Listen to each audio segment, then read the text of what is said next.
Autre sujet d'actualité sur lequel je voulais vous faire réagir, c'est passé un petit peu inaperçu dans la presse française, mais je voudrais vous faire écouter la fille de Dominique Pélicaud, Caroline Darian, qui a affirmé être favorable à la castration chimique de son père. Je vous propose de l'écouter, elle était sur Sky News, le média britannique.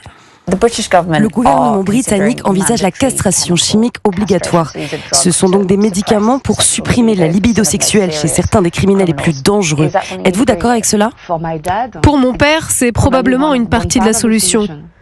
Parce que vous savez, quand on en arrive à ce niveau de crime, à ce type de criminel, il n'y a rien d'autre à faire. Alors oui, la castration chimique est peut-être une partie de la solution. Pensez-vous que des hommes comme votre père puissent être réhabilités ? Non. En aucune circonstance ? Non, jamais. Oui, évidemment, ce débat au lendemain de la condamnation aussi de Joël Le Squarnec, qui a pris donc 20 ans de réclusion criminelle. C'est un éternel débat, ça aussi, Jean-Claude Dacier, la castration chimique. Alors, on rappelle qu'en France, elle peut avoir lieu, mais de manière extrêmement restrictive. On a toujours les débats sur les droits de l'homme, notamment les effets secondaires potentiels. Nicolas Sarkozy l'avait proposé à l'époque, ça avait provoqué des cris d'orfraie. Si je ne dirais pas si le condamné, en l'occurrence là, Monsieur Pélicaud, oui, donnait son accord dans l'intérêt, si un jour il sort, il sortira, parce que il a été condamné à combien ? 20 ans. Donc il va peut-être en faire 12, 13, 14. Je sais pas quel âge il avait au moment des faits, mais néanmoins, me semble-t-il. Bon. Si c'est perpétuité, on en parle. Bon, il sortira dans un état qui, en principe, devrait le mettre à l'abri. S'il donnait son accord, en disant, bon, je crois que ça aurait beaucoup d'avantages, même en prison, une sexualité débordante en prison n'est pas facile à gérer.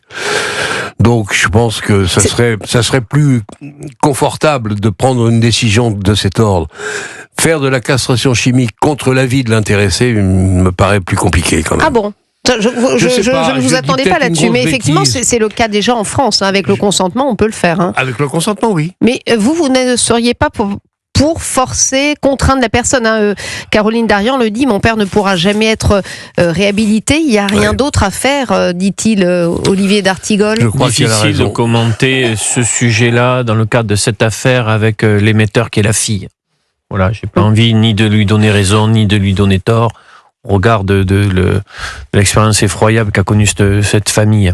Moi, ce qui m'interroge, c'est quand il peut y avoir des délinquants sexuels sur ce qu'on appelle des sorties sèches de prison. C'est-à-dire que ils sortent et ils sont potentiellement des dangers pour la société si cette problématique n'a pas été réglée.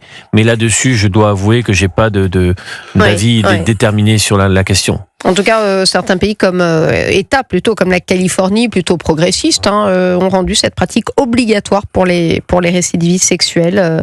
Et en France, effectivement, on l'applique de manière restrictive avec un consentement. Merci, messieurs, d'avoir été avec moi. Ce jour férié, vous avez le droit d'aller au restaurant, Jean-Claude Dacier. Oui, j'avais un peu anticipé. Ça y est, c'est bon, vous êtes libre.